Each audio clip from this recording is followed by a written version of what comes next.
Bem-vindos! Começa agora o novo episódio do E2. Quando tudo falha, há um meio que continua a chegar às pessoas. No 25 de Abril, a rádio teve um papel decisivo. Transmitiu as mensagens que marcaram o início da Revolução e garantiu a ligação entre a população e quem estava no terreno. Para perceber como se faz rádio nestas circunstâncias, começamos por ouvir João Paulo Diniz, uma das vozes mais marcantes em Portugal. Começou ainda muito jovem, na madrugada da Revolução, foi o locutor que passou uma das senhas do movimento dos capitães. Bem-vindo, João Paulo. Muito obrigado, Margarida. O prazer é meu. Como é que despontou o interesse pela rádio? Desde sempre, porque estava habituado a ouvir rádio em casa, com os meus pais, e achava fascinante uma caixinha que transmitia música, que transmitia pessoas a conversar, e um dia dei comigo a pensar, um dia gostava de fazer isto. Já na altura consegui reconhecer a força da rádio na manutenção da democracia? Na altura não havia democracia. Vivíamos numa ditadura e, portanto, com todos os males que isso implicava, não é?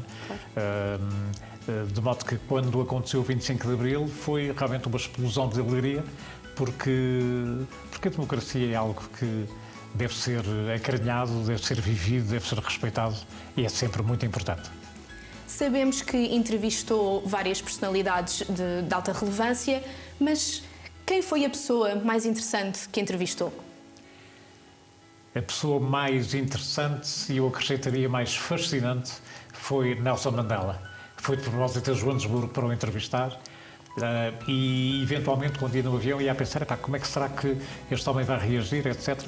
Pensei que depois de ele ter estado 27 anos preso porque lutou contra o apartheid e, portanto, as autoridades sul-africanas tiveram-no preso, até que o presidente Frederico de Klerk lhe concedeu a liberdade. E encontrei uma pessoa absolutamente fascinante, um homem simples, humilde, profundamente humilde. Eu disse-lhe da imensa honra que tinha em estar na companhia dele.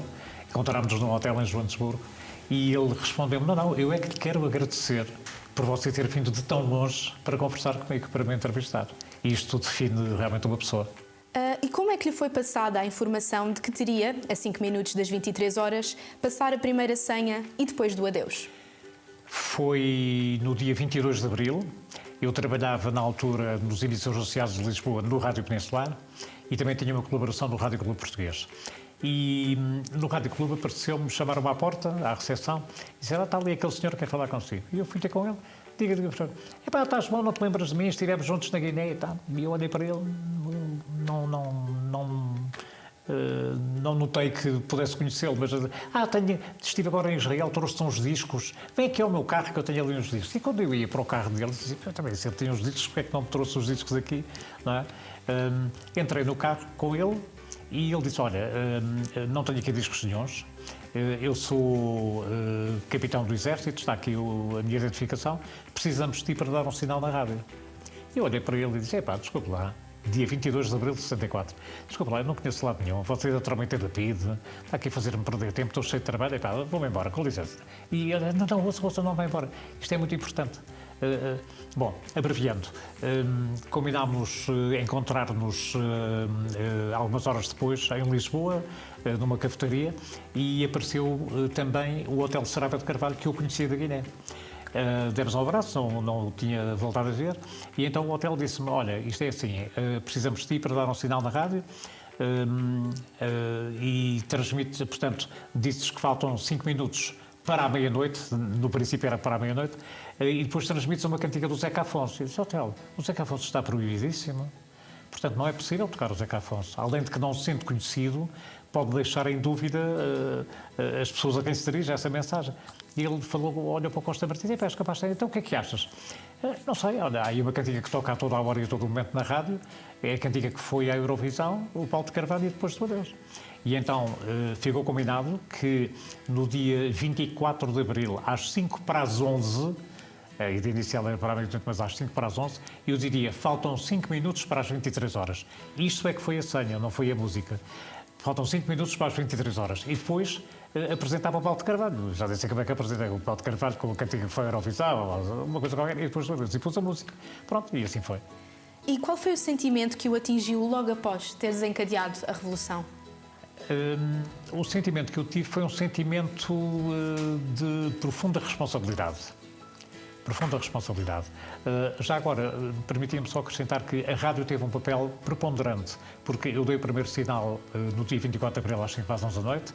Na Rádio Renascença, à meia-noite e 20, foi transmitida a Grande Luz de Morena, no programa Limite, e depois, às 4 e tal da manhã, no Rádio Clube Português, os militares entraram por ali dentro, sabiam, porque eu lhes tinha dito, que o Joaquim Furtado, o pai da Catarina, era o jornalista que estava de serviço, e então o Joaquim Furtado foi a voz que leu os primeiros comunicados do movimento das Forças Armadas. Foi uma noite inesquecível. Tem memória das primeiras notícias que foram publicadas já em liberdade? Tenho memória, sim, já lá vão uns anos, mas sim, tenho memória. Um repórter espantoso de rádio, Alfredo Alvela, também já não está cá, que fez reportagens absolutamente notáveis, brilhante, uma coisa extraordinária, na Baixa de Lisboa, a acompanhar a rendição de Marcelo Caetano ao capitão Salgueiro Maia, outra das grandes figuras do 25 de Abril, e foram realmente momentos extraordinários. A rádio teve um papel notável e o Alfredo Alvela deu voz realmente nessas reportagens, mostrou como é que se faz uma reportagem sem meios. Naquela altura não havia a mobilidade que existe hoje em dia e os equipamentos que existem hoje em dia, e o Alfredo Alvela fez uma reportagem absolutamente genial. E como é que um jovem de apenas de 25 anos, que era a idade que tinha na altura, consegue lidar com a pressão de levar a cabo uma revolução? Não senti nenhuma pressão especial, senti uma grande responsabilidade. Aliás, perguntei ao Hotel Saraiva de Carvalho, nesse nosso encontro na cafetaria, disse: Hotel, isto vai correr bem, não vai? Vai, tá. Então, mas se isto correr mal? Bem, isto vai correr bem, mas se correr mal é fácil. Olha, tu és civil, vais preso para o Forte de Caxias. Nós somos militares, vamos preso para o Forte da Tarfaré. Eu disse: ok. Esperemos que corra bem, e correu bem, graças a Deus. E mesmo com a probabilidade de talvez poder vir a ser preso, decidiu mesmo assim continuar? Sim.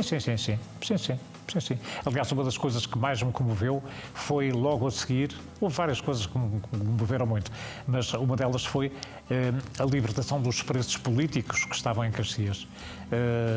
E, sobretudo, houve uma coisa extremamente importante, é que deu-se o 25 de Abril e 2 ou 3 dias depois acabou a guerra colonial na Guiné, em Angola e Moçambique.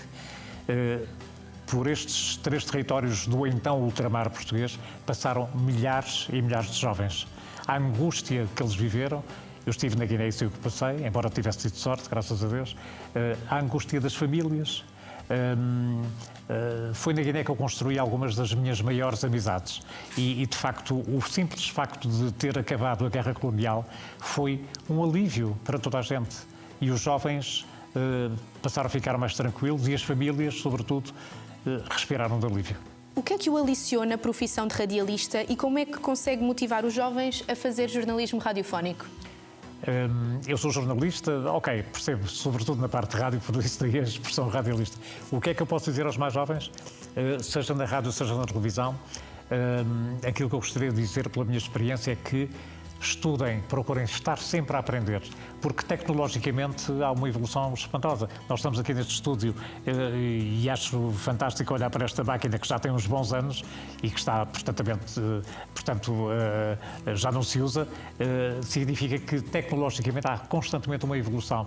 Portanto, não percam o comboio da evolução. A evolução é fundamental para estarmos atualizados, para sabermos com o que é que podemos contar, porque realmente a comunicação social é fascinante, é uma fascinante. E a rádio em especial.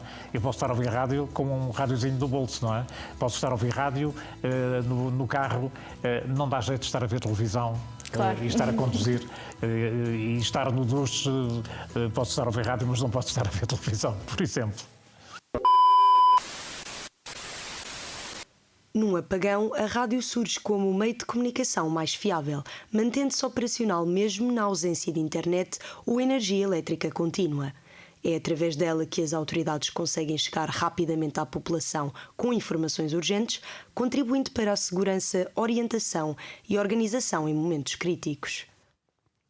A importância da rádio não pertence apenas ao passado. Recentemente, voltou a mostrar-se essencial. A 28 de abril de 2025 houve um apagão em grande escala que deixou Portugal sem energia elétrica durante várias horas. Os canais habituais falharam e a informação tornou-se incerta. E foi neste cenário que a rádio surgiu como o principal meio de contacto com o público. Num cenário de falha generalizada de energia, a emissão pode tornar-se desafiante. Ouvimos agora José Coimbra, animador da Rádio Renascença, e André Santos, locutor da RTP Antena 3, que viveram estes momentos em direto. Para nos ajudar a explicar a importância da rádio, Ana Colasso, animadora da RFM, aborda a gestão da informação em tempo real e a responsabilidade de continuar a informar quando os outros meios deixam de funcionar. A energia vai abaixo, as luzes do estúdio ficam a 50%, vamos falar assim, ficámos sem som sem som nas colunas do estúdio. Ou seja, ficou só a funcionar o crítico para a emissão, só aquilo que era fundamental, que é uma passagem para o gerador. Pois o gerador garante tudo, mas há ali uma fase de transição entre o quarto de energia e a chegada ao gerador, que garante só ali os serviços mínimos. E, portanto, nós na altura apercebemos disso. Entretanto, lembro-me que havia uma colega nossa que estava a fazer uma videochamada para Leiria e também logo naquele instante ela disse: mas isto também não há energia em Leiria. Portanto, e depois os nossos colegas de Gaia também disseram: aqui também não há. Portanto, nós apercebemos do apagão, que era uma coisa nacional, pelo menos, logo na altura. Ora, o dia, do que me recordo, foi bastante normal. Ou seja, um dia como podia ser o dia de hoje, nada fazia prever, acho que nem aqui, nem em outra rádio qualquer, nem no país, ninguém estava à espera que aquilo acontecesse. No momento do apagão, e essa é a memória que tenho, é a memória de não perceber exatamente o que é que estava a acontecer. Para mim foi só uma pequena quebra de energia. Estava aqui no estúdio a fazer a emissão e o que aconteceu foi um flash. Ficámos sem... As luzes aqui do estúdio apagaram-se durante 2 segundos e rapidamente depois voltaram. Aqui dentro do estúdio, ali no corredor, mantiveram-se apagadas. Mas sei lá, se é uma falha de energia, podia acontecer, já aconteceram outras vezes aqui, muito longe, estava eu de imaginar, que depois aquilo iria tomar conta do dia e tomar conta inclusivamente do que foi depois o resto da emissão também aqui na Antena 3. Até porque recordo-me que no início falava-se surgiram notícias de que havia um apagão também noutros países, começou a falar-se, recordo-me, a Espanha, claro, mas da Bélgica, acho que dos Países Baixos também, falou-se num ataque informático, enfim, começaram a especular-se motivos para aquilo, especulou-se sobre o que é que se estaria a fazer com que aquilo tivesse a acontecer, e essa é a memória que eu tenho desses primeiros momentos, Nós acabámos por dar alternativas às pessoas, de uma forma, muitas vezes até caricata, ou de uma forma mais descontraída, enquanto que as notícias eram: não sabemos quanto tempo é que isto vai durar, quanto tempo é que o apagão vai durar, não sabemos se foi em Portugal e Espanha, não sabemos se foi também no resto da Europa, que no início, nas primeiras horas, havia essa dúvida que podia ser um apagão europeu. Depois foi descontrair ou descansar as pessoas, que não foi atentado nenhum, mas que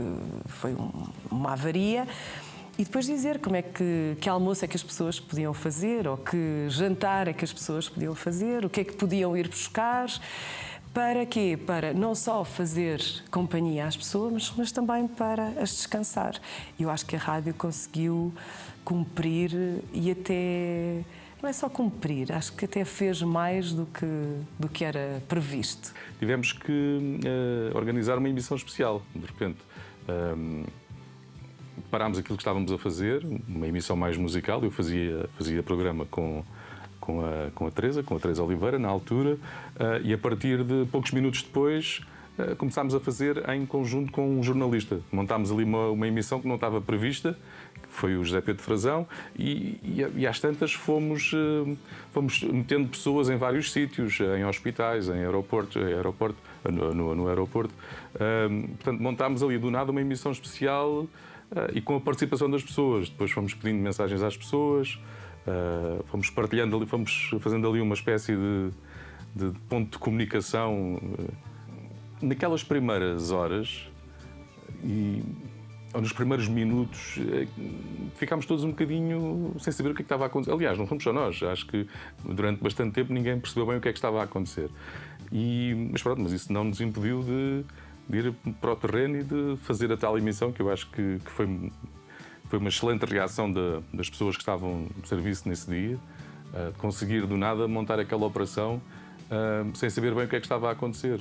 Temos gerador e, portanto, de alguma maneira a emissão continuou e ninguém teve necessariamente um impacto direto. O que aconteceu é que aqui a RTP Antena 3 acabou por se manter na emissão normal. Às tantas, eu faço emissão entre as 10 e a 1.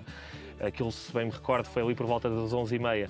Eu fui dando algumas notícias, falando sobre isso, mas a RTP Antena 3 não é uma rádio de informação e, portanto, fui, no fundo, dando conta do que estava a acontecer de forma mais ligeira, falando um bocado com os ouvintes, eu a falar para eles, pronto, na esperança de que eles me estejam a ouvir, mas durante o meu horário, eu saí à 1, não houve propriamente impacto. O que aconteceu depois foi que durante a tarde a RTP Antena 3 acabou por entrar em simultâneo com a RTP Antena 1, que estava em emissão especial a acompanhar e que, como acho que é sabido, depois foi fundamental porque a televisão, as pessoas deixaram de ter eletricidade e foram os pequenos rádios, os antigos rádios, que serviram para informar as pessoas. E aí foi o papel da rádio pública e fundamentalmente da RTP Antena 1. E por isso foi o que aconteceu com as várias rádios aqui do edifício. Ficaram todas a transmitir à Antena 1 e foi esse depois o grande trabalho da rádio, foi o trabalho dos jornalistas, dos meus colegas da RTP Antena 1, que levaram e tiveram um trabalho absolutamente extraordinário e que fizeram, uma vez mais, perceber a toda a gente a importância que é ter uma rádio forte e uma rádio que, cá está, que fura mesmo quando não há luz. Que é raro acontecer, mas acontece às vezes. A morte da rádio já foi anunciada variadíssimas vezes, pelo cinema, pela televisão, agora vêm as redes sociais e a rádio morre, agora vêm as plataformas e a rádio morre. E a rádio, para além de não morrer, reinventa-se com mais força. Hoje em dia, todos os índices levam a que acreditemos que nunca se ouviu tanta rádio como se ouve hoje. Mas eu vou no carro e ouço a música que quero e que me apetece. Ótimo, mas mais cedo ou mais tarde vai querer voltar à rádio porque falta a parte humana, falta a parte de companhia. E hoje em dia a maior parte das rádios trata os ouvintes por tu e as pessoas, os ouvintes, veem nos animadores, não propriamente um animador, não profissional, mas também acaba por ser um amigo que eles vão acompanhando a vida toda. Num contexto mediático em constante mudança, a rádio continua a reinventar-se. Fomos até à Renascença, que já está há várias décadas no ar. Paulo Fragoso, atual animador, começou cedo nos estúdios de emissão e acompanhou de perto a transformação do setor. Hoje explica como a rádio se adapta à era digital e como mantém a relevância junto do público. Durante o apagão do dia 28 de abril de 2025, várias pessoas acabaram por redescobrir a rádio e de ser uma companhia. Como é que foi lidar com essa situação, sendo que é alguém que trabalha no ramo há muitos anos? Bem, para já, ouvintes, nós temos obviamente todos os dias. Se há alguns que estão um bocado afastados, é certo que sim, mas esse dia foi especial exatamente por isso, porque de repente a rádio foi o único meio que conseguiu dar informações, que conseguiu acalmar as pessoas, porque havia uma ansiedade incrível nesse dia, porque não sabia muito bem o que é que estava a passar. Não havia certezas, havia muitos zunzuns, digamos assim, daquilo que estava a passar. E, portanto, a rádio teve esse papel importantíssimo de dizer às pessoas: vamos com calma, é isto que se está a passar, já sabemos que é isto assim, portanto, agora o que tem a fazer é isto, etc, etc, etc. Portanto, sim, nesse aspecto, acho que a rádio conseguiu, eu não diria voltar a trazer ouvintes, mas sim a lembrar-lhes que existe. E cá está. Pode não ser uma companhia diária para algumas pessoas, mas as pessoas sabem que com o meio que podem contar em situações de emergência, como foi o caso daquele dia do apagão.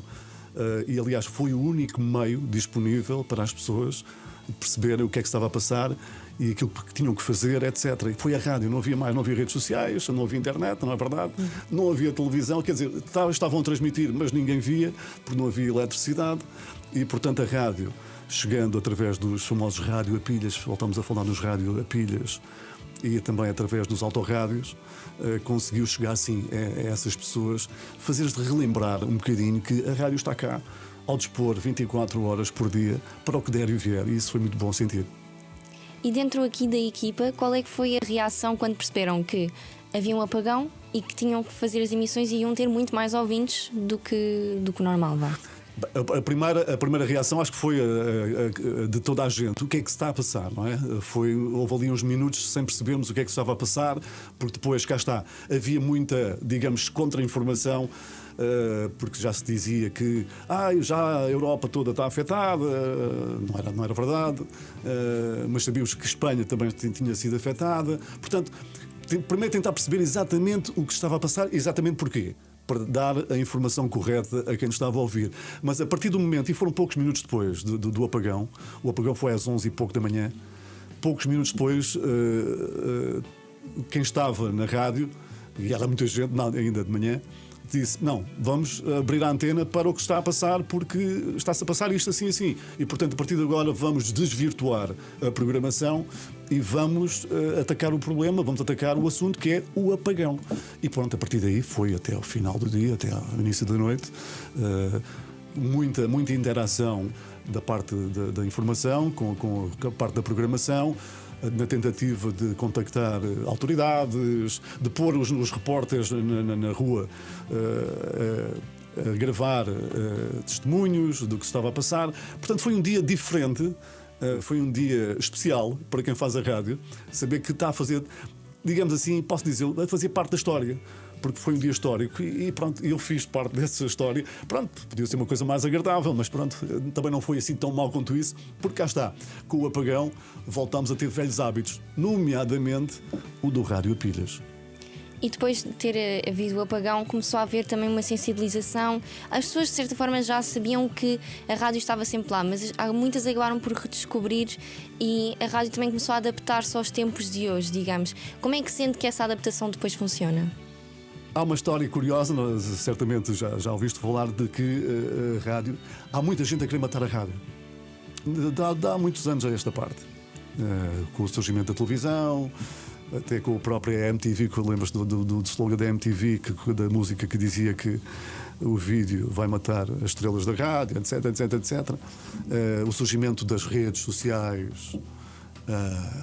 também foi outro patamar em que se dizia que a rádio ia ter o seu fim, estava a chegar ao seu fim. Mais recentemente, os podcasts.